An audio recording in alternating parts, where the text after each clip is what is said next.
Hi, this is Miss Cribbs, and I teach 5th grade math and science on the 5th grade Gold Team. And I'm going to read Chapter 32, Dinosaur Eggs. Butch stepped off the ladder.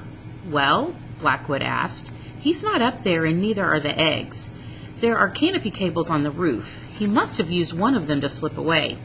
Grace smiled. It's going to be dark soon, Blackwood said. If we don't leave, we'll have to spend the night out here. Butch shrugged. Go ahead. I have some other things to take care of before I leave. I'll get the eggs, and you can send the chopper back for me. That would probably be best, Blackwood agreed. He pointed at Grace. Bring her to the helicopter. Butch picked her up and threw her over his shoulder. Grace struggled, but it was hopeless. They started across the clearing. Put her down! Butch and Blackwood stopped and turned around. Marty had stepped out into the clearing about 30 yards behind them. He was holding a large egg in each hand. I said, put her down. Butch smiled. Nice try. Marty tossed one of the eggs into the air and caught it. For God's sake, Blackwood shouted, do what he says. Reluctantly, Butch set Grace on the ground. Now what? He asked. Cut her loose. Forget it, Butch said. Marty tossed the egg into the air again and nearly missed catching it. Be careful with that, Blackwood said. That's not an egg. It's a prehistoric relic. It's worth millions of dollars. You're going to be rich, son. Big deal, Marty said. He tossed both eggs into the air and caught them, then brought his arm back like he was going to throw one. He's bluffing, Butch said. Marty threw the egg. It hit a tree trunk with a sickening splatter. Blackwood moaned. Butch brought his shotgun up and pointed it at Marty's chest.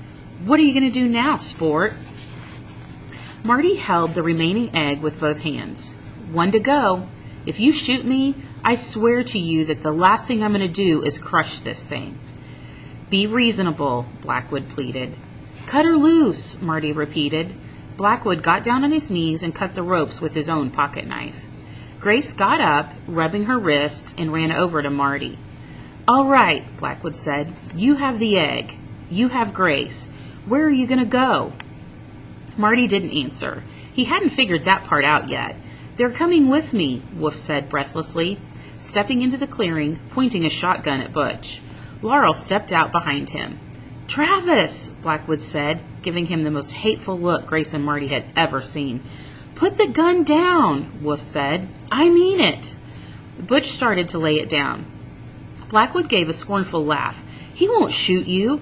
That's Travis Wolf. Butch hesitated. His father used to tell me stories about how his son couldn't finish a hunt. The man's a pitiful coward. Wolf seemed unfazed by the insult.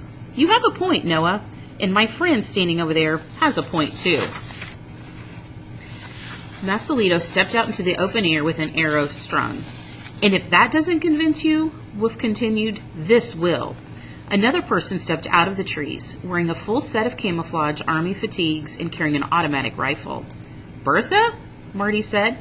How did you get here? Same way you did, she answered, with her eyes and rifle fixed on Butch. And I would have been here sooner, but I got blown off course. Then my chute got tangled in the canopy. It's been a long time since I've made a jump. She walked over to Butch without the slightest trace of fear. Are you going to put your gun down, or am I going to have to take it away from you? You? Butch smirked. Butch was on the ground so fast with his arms pinned behind him that Marty and Grace didn't see how she had done it.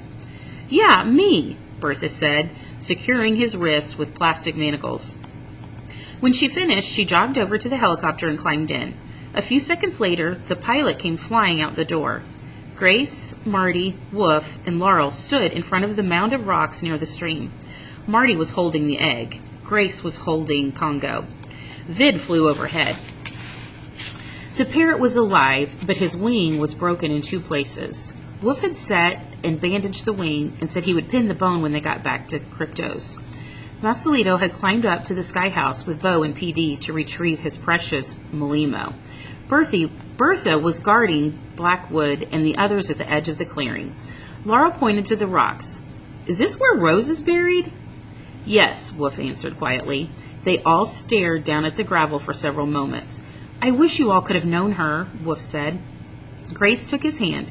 I guess we'll just have to get to know her through you. Wolf rubbed a hand over his eye. I'm sorry we lost one of the eggs, Grace said. Marty threw it so that Blackwood would let me go. The only thing that matters is that you and Marty are safe, Wolf said. Although it would have been nice to get here a little sooner, too. You got here in plenty of time, Marty said. He handed Wolf the egg and shrugged out of his father's backpack. He unzipped the flap and pulled the second egg out. But I saw you throw the dinosaur egg against the tree. Grace pointed to it. Marty grinned. Alleged dinosaur egg.